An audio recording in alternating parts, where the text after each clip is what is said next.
What's Old Becomes New Again by Donald Swanborough. West Ryde, 2114. Narrated by David Tredinnick. Winter nights were clear and crisp as I lay snug in my bed in the tiny bedroom on the veranda of our farmhouse in northwest New South Wales. The static-free nights allowed my old radio to pick up the sounds of 3UZ Melbourne and 4BH Brisbane, which played the wonderful music of the 1960s. I was entranced by Aussie bands such as the Easy Beats, the Loved Ones, MPD Limited, the Twilights, Masters Apprentices, as well as the Beatles and the Stones.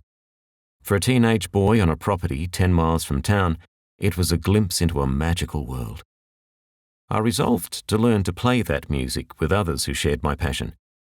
At high school, I'd met two brothers who had migrated from England with their family as 10-pound poms. The boys sang with beautiful brother harmonies like the Everly Brothers and Bee Gees.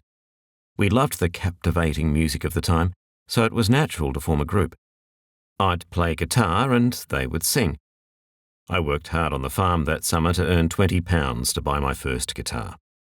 A local pop group's guitarist, Ed, offered to teach me to play for free. As a shy, pimply teenager, I secretly hoped by playing music I could meet girls. It didn't work. We played and performed as a trio, which led us to be recorded by our local radio DJ, singing 2 original songs. The harmony of my friends' voices was heavenly, and the memory still powerfully lingers today. However, the reality of passing the HSC struck. My father was unhappy with my music pursuits and wasn't pleased with me hanging around with the local muso. Ed never came around again, so I suspect Dad had a quiet word to him to end our relationship.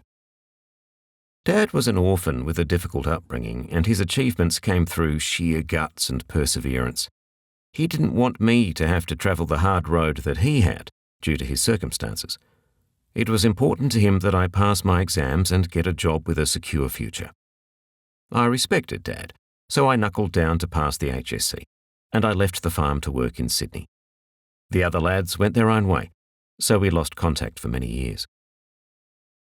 With the passing years, I married, raised a family, had a successful career, bought a home with a mortgage, and settled down as part of Middle Australia. I made a good living as an insurance salesman, working entirely on commission, which was an anathema to Dad and his idea of a secure job. Over time, he accepted what I did, and I think he was quite proud of what I'd accomplished, even though he never said so. I still loved my music, but I'd forgotten how to play guitar, until there was an awakening 50 years later. At 68, I was contemplating retirement, and my wife urged me to find a purpose in retirement, chiefly because she didn't want me to intrude on her retirement activities. I had never lost my youthful joy of music, so I bought a guitar and took lessons. After several lessons, my guitar teacher told me the best way to perfect my skills was to find people to play with. I didn't know any musos, certainly at my age, so I used my sales experience to find like-minded musical partners. I thought there must be people out there like me, so I set about reaching them, making posters that I could advertise on the notice boards of my local music stores. They were willing to help, and before long I received several inquiries.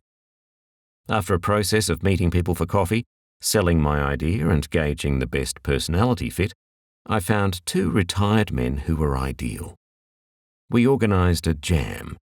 From that, we decided we could play together because of our mutual love of the same era of music. Plus, we had the time to practice. Fortunately, they were good singers, and they also introduced me to their friends who were also interested in music.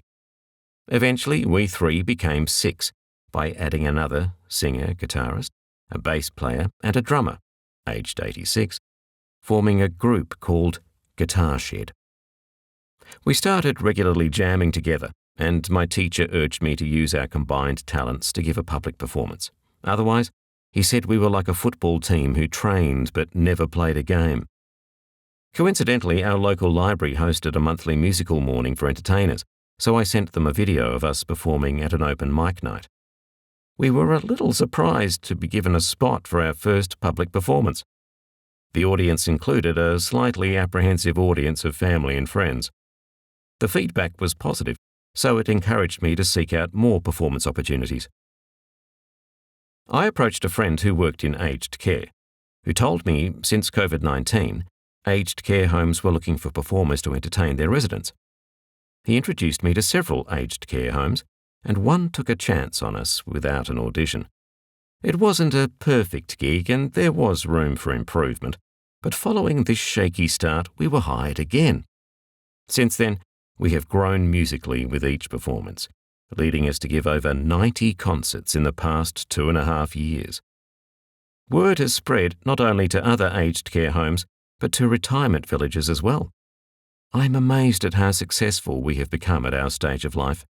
We are all getting older and suffer the effects of aging, as I forlornly take my 6 pills every morning to keep me going.